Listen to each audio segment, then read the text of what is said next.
আজ ভগবান শ্রীকৃষ্ণ নৌকাবিলাস লীলাটি কেন করল? ভগবান শ্রীকৃষ্ণ কংসের কারাগারে তার জন্ম হয়েছে আমরা সকলেই জানি, তাই না? তাহলে এখানে ভাবুন তো, যিনি সর্ব ঐশ্বর্যপূর্ণ ভগবান, অনন্ত কোটি বিশ্ব ব্রহ্মাণ্ডের মালিক, সে কেন কারাগারের মধ্যে জন্ম নিল?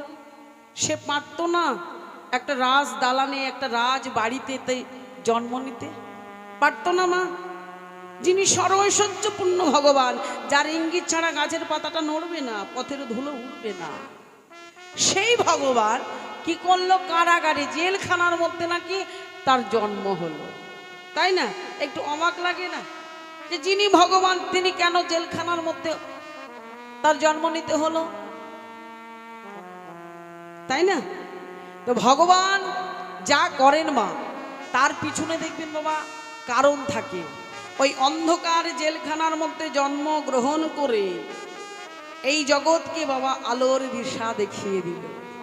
ভগবান শ্রীকৃষ্ণ অন্ধকারে জন্ম নিল ঠিকই, কিন্তু তিনি যখন জায়গাটি পরিবর্তন করে কি করলো? সমস্ত অসুরদের বিনাশ করলো, সাধুদের পরিত্রাণ করলো, তাই না? অসুর বিনাশকারী আর সাধুদের পরিত্রাণ করলেন, অন্ধকার থেকে আলোর দিশা দেখালেন। তো ভগবান শ্রীকৃষ্ণ হচ্ছে দেবকীর সন্তান, তাই না? আর দেবকীর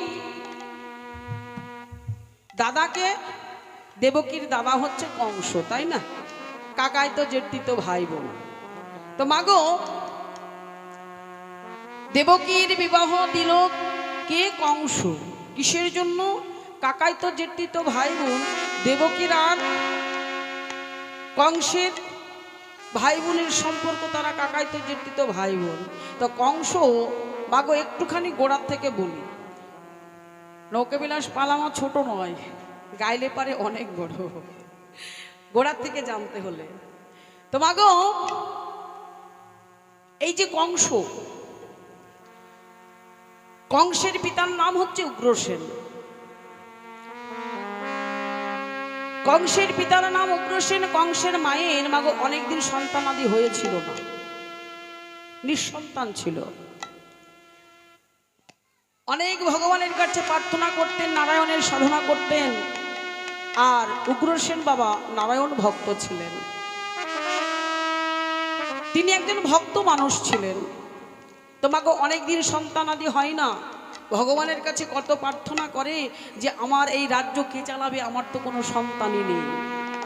তো মাগো, আগেকার দিনের মাগো মায়েরা যদি রজবতী হতো তাহলে কি করত?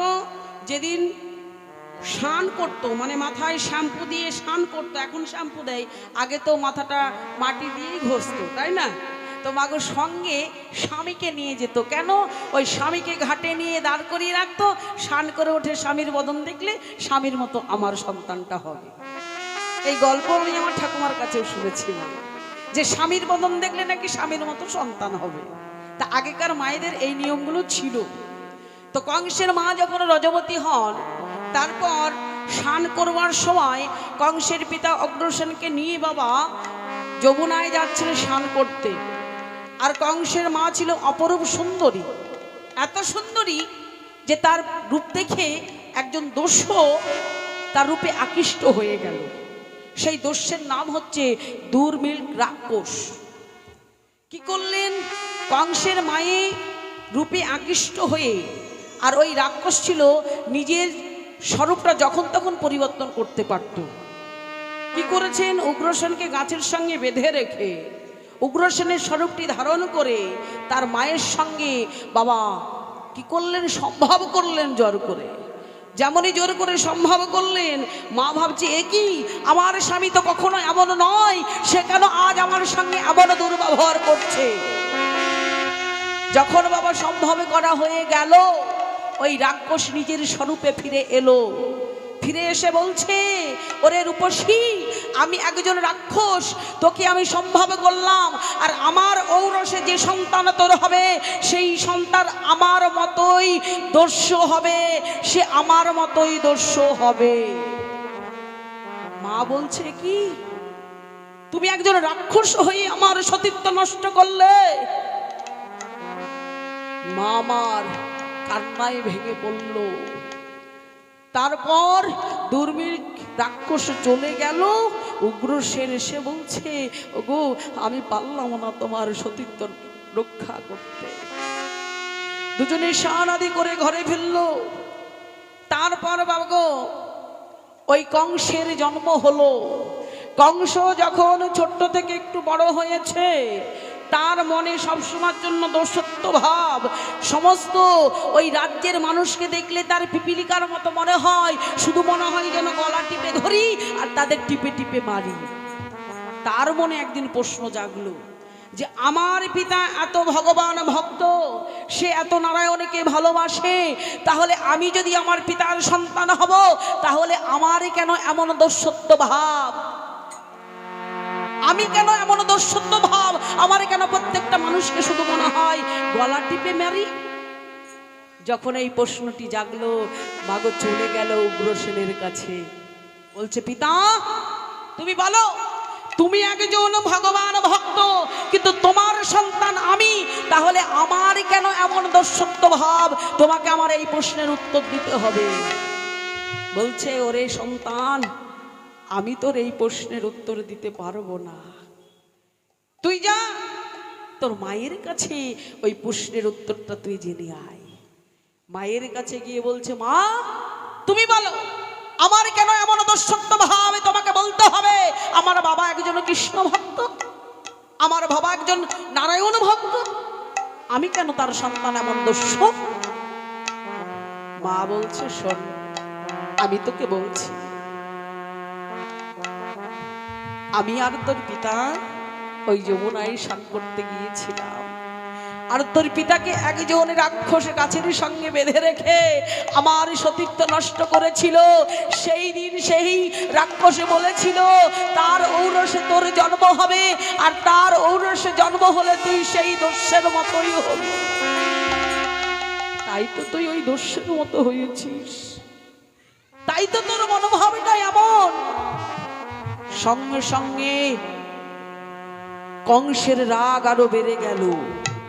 পিতার কাছে এসে বলছে, পিতা তুমি আমার পিতা, তুমি যদি আমার পিতা হবে, তাহলে তুমি একজন নারীর সতীত্ব নষ্ট করলো, আর তুমি দাঁড়িয়ে দাঁড়িয়ে দেখলে তুমি তার সম্মান রক্ষা করতে পারলে না।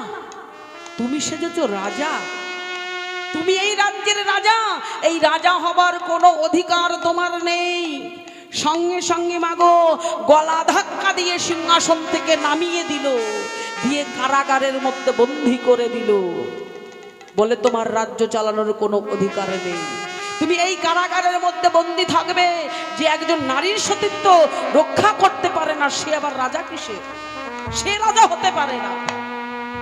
তার রাগ আরো বেড়ে গেল, নিজের পিতাকে কারাগারে বন্দী করে রাখলো। তারপর মাগো নিজেরই ভগ্নী দেবকী, সে যখন বিবাহের যোগ্য হয়ে উঠল, ওই কাকার সম্পত্তি নেবার জন্য, সবার কাছে ভালো থাকবার জন্য বড় ধুমধামে করে কংসেরই বন্ধু বসুদেবের সঙ্গে দেবকীর বিবাহ দেবার জন্য মনস্থির করলেন। বিবাহ যোগ এলো, ধুমধাম করে নিজের ভগ্নীকে বিবাহ দিয়ে নিয়ে যাচ্ছে রথে করে। যেতে যেতে পথের মধ্যে দৈববাণী হলো, বলল, ওরে দুরাচারী কংস, আজ তুই যাকে এত ধুমধাম করে শ্বশুরালয়ে নিয়ে যাচ্ছিস, তার অষ্টম গর্ভের সন্তান তোর মৃত্যুর কারণ হবে, কারণ হবে, কারণ হবে। সঙ্গে সঙ্গে রথের চাকা ঘুরিয়ে নিজের রাজ্যে নিয়ে চলে এলো। এসে দৈবকীকে চুলের মুষ্টি ধরে হির হির করে নামিয়ে মাগো শত শত আঘাত করছে।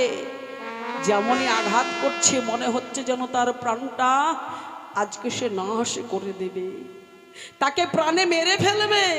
সঙ্গে সঙ্গে বসুদেবী গিয়ে বলছে, রাজামশাই, আপনি একজন নারীকে হত্যা করবেন? আপনি একজন নারীকে হত্যা করবেন? রাজামশাই, আপনাকে আমি কথা দিচ্ছি, ওই দেবকীর গর্ভে যতগুলো সন্তান হবে সমস্ত সন্তান আমি নিজে হাতে আপনার হাতে তুলে দেব, কিন্তু আপনি দেবকীকে মারবেন না, ওকে ছেড়ে দিন। বলছে না, আমি তোমার কথা বিশ্বাস করতে পারছি না। বসুদেব বললেন, আমি একজন ব্রাহ্মণ, আমার কথা আপনি বিশ্বাস করছেন না? আপনি আপনাকে কথা দিচ্ছি, আমি সমস্ত সন্তান আপনার আমি নিজে হাতে তুলে দেব, আপনি আজকে দেবকীকে ছেড়ে দেন। বসুদেবের কথা মতো দেবকীকে ছেড়ে দিয়ে বসুদেব এবং দেবকীকে দুজনকে কারাগারে বন্দী করে দিল। মা লোহা দিয়ে শিকলিত করে দিল, দুজনকে কারাগার অন্ধকারে রেখে দিল। তারপর মাগো তাদের প্রথম সন্তান হলো। যেমনই প্রথম সন্তানটি হয়েছে, বসুদেব ওই সন্তানটি নিয়ে কংসের কাছে যাচ্ছে। দেবকী বলছে, ওগো স্বামী, এই যে আমার প্রথম সন্তান, নবজাত শিশু, তুমি এই শিশুকে কেমন করে ওই কংসের হাতে তুলে দিতে যাচ্ছ? না, আমি পারবো না, তুমি আমার সন্তানটিকে এমন ভাবে নিয়ে যেও না, আমি পারবো না, তুমি আমাকে ফিরিয়ে দাও। ওগো বিধি, আমি কি অপরাধ করেছি গো? আমার প্রথম সন্তান, আমার নবজাত শিশু, এই শিশুকে নাকি ওই কংসের হাতে তুলে দিতে হবে? না না স্বামী, আমি পারবো না গো, তুমি এমন ভাবে আমার সে সন্তানটিকে নিয়ে যেও না। বসুদেব বলছে, দেবকী তুমি শান্ত হও, আমি যে কথা দিয়েছি, আমি যদি এই সন্তানটিকে তার হাতে তুলে না দিই তাহলে সে আমাদের প্রাণে বাঁচিয়ে রাখবে না। যখন এমন ভাবে বলল, দেবকী নয়নে জলে মুখ ভেসে যাচ্ছে, সন্তানটিকে একবারে বুকে জড়িয়ে ধরছে, আবার শত শত চুম্বনে খাচ্ছে, আরে বলছে, ওরে সন্তান, আমি তোর দুর্ভাগা মা, আমি যে তোকে প্রাণে বাঁচাতে পারলাম না, তুই আমাকে ক্ষমা করে দিস, আমি পারলাম না তোকে বাঁচাতে। ও মা, সন্তানটি বসুদেবে নিয়ে যাচ্ছে আর কাঁদছে আর বলছে, ওরে আমি যে তো দুর্ভাগা পিতা, আমি তোকে পারলাম না রে বাঁচাতে, তুই আমাকে ক্ষমা করে দিস ওরে সন্তান। এইভাবে বাবা কাঁদতে কাঁদতে বসুদেবের হাত থেকে যেমনই কংসের হাতে দিয়েছে, কংসেরও ওই ছোট্ট শিশুটি দেখে মায়া হচ্ছে, ভাবছে না, হে তো প্রথম সন্তান, আমাকে তো বলেছিল অষ্টম সন্তান আমার মৃত্যুর কারণ হবে, হে আমার ভগ্নীর সন্তান, আমার ভাগ্নে, না না, আমি এই সন্তানটিকে মারতে পারবো না গো, তুমি নিয়ে যাও ওই দেবকীর কাছে নিয়ে যাও। ভগবান দেখছেন কংসের মধ্যে মায়া প্রবেশ করেছে, যদি কংসের মধ্যে এমন মায়া প্রবেশ করে থাকে তাহলে আমি লীলা প্রকাশ করতে পারবো না। কি করলেন? নারদকে পাঠিয়ে দিলেন, বললেন, নারদ মুনি তুমি যাও, আমার মামার কানে কুমন্ত্রটা দিয়ে এসো। নারদ এসে বলছে, মহারাজ আপনি কি করছেন? সন্তানটিকে মারুন। বলছে, না গো, আমার ভগ্নীর প্রথম সন্তান আমি মারতে পারবো না, আমার যে বড় মায়া হচ্ছে, আর এই যে প্রথম সন্তান, এ তো অষ্টম সন্তান নয়। বলছে, মহারাজ আপনাকে বলেছে অষ্টম সন্তান আপনার মৃত্যুর কারণ হবে, কিন্তু এই প্রথম সন্তান থেকে অষ্টম সন্তানের মধ্যে তো এই প্রথম সন্তানটাও পড়ে না, আপনি বিলম্ব করবেন না, সন্তানটিকে আপনি মারুন।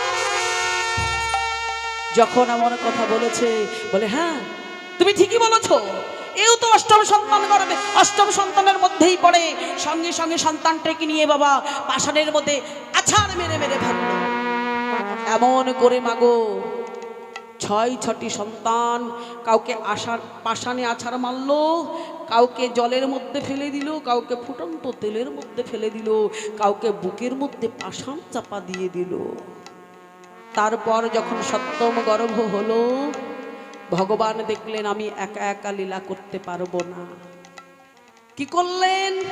সপ্তম গর্ভী বাবা বলরাম শঙ্কর্ষণ তার আবির্ভাব হলো। সঙ্গে সঙ্গে কি হলো? ওই সপ্তম গর্ভে সন্তানটিকে চালান করে দিলেন রোহিণীর গর্ভে। এদিকে প্রচার হয়ে গেল দেবকীর সপ্তম গর্ভপাত হয়ে গেছে, সকল জায়গায় প্রচার হয়ে গেল দেবকীর সপ্তম গর্ভ নষ্ট হয়ে গেছে। তারপর বাবা অষ্টম গর্ভ হলো। ভগবান শ্রীকৃষ্ণ যখন অবতীর্ণ হলো, চারিদিকে আলোয় আলোকিত হয়ে গেল।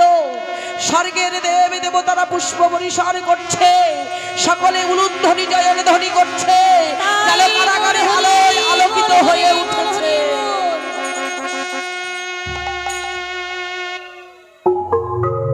ভগবানের আবির্ভাব হলো, দৈববাণী হলো, বলল পিতা তুমি এই কারাগার থেকে নিয়ে আমাকে নন্দালয়ে রেখে এসো, আর নন্দালয়ে একটি কন্যা সন্তান আছে, ওই কন্যা সন্তানটি তুমি এই কারাগারে নিয়ে এসে রাখো।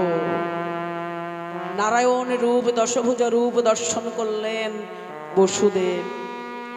বলছেন হে গোবিন্দ, হে নারায়ণ, আমি কেমন করে তোমাকে ওই নন্দালয়ে রেখে আসবো বলো?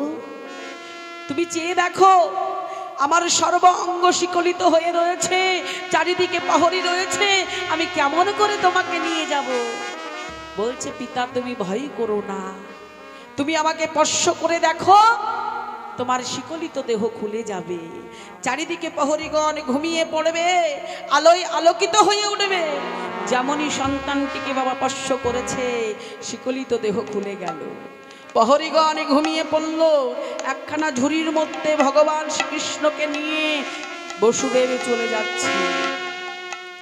যেতে যেতে বাবা যেমনই যমুনা পার হবে, আজকে যমুনার যে এত আনন্দ যেন উথাল পাথাল বইছে। কেন? আজকে ভগবান শ্রীকৃষ্ণের চরণ পাবে। যেমনই যমুনা উথাল পাথাল বইছে, বসুদেবের মনে ভয় হয়ে গেল যে আমি এই বিশাল যমুনা কেমন করে পার হব। ভগবান দেখলেন আমার পিতা ভয় পাচ্ছে, সঙ্গে সঙ্গে একটি শিগালকে বললেন, যোগমায়াকে স্মরণ করলেন। যোগমায়াকে বললেন মা তুমি একটা কিছু করো, দেখো আমার পিতা ভয় পাচ্ছে। যোগমায়া একটি শিগাল রূপ ধারণ করে যেমনই যমুনা পার হয়ে গেল, বসুদেবে ভাবছে একটি শিগালে যদি পার হতে পারে তাহলে আমি কেন পারবো না? ওমা যেমনই ভগবান শ্রীকৃষ্ণকে মাথায় নিয়ে এক পা যমুনায় দিয়েছে, দুপা যমুনায় দিয়েছে, যমুনার যেন আনন্দ ধরছে না, এমন ভাবে ঝড় তুফান উথালে পাথালে বইতে শুরু করেছে, বিদ্যুৎ চমকাচ্ছে, মেঘ ডাকছে, যেন উথাল পাথালে বইতে বইতে এক ঝাপটা দিয়ে ভগবানকে বুকের মধ্যে জড়িয়ে ধরল। যেমনই ভগবানকে বুকের মধ্যে জাপটে ধরেছে, বসুদেব সন্তানহারা হয়ে কেঁদে কেঁদে পাগল হয়ে যাচ্ছে। আর এদিকে মা যমুনা কি করেছে? ভগবানকে বক্ষের মধ্যে জড়িয়ে ধরে বলছে প্রভু গো, তুমি এতদিন পর আমাকে কৃপা করলে, আমি যে কত আশা করে বসে আছি তোমার চরণে পাবো বলে।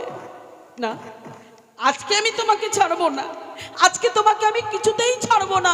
আমি যে বহুদিন ধরে তপস্যা করে বসেছিলাম তোমার চরণ পাবো বলে।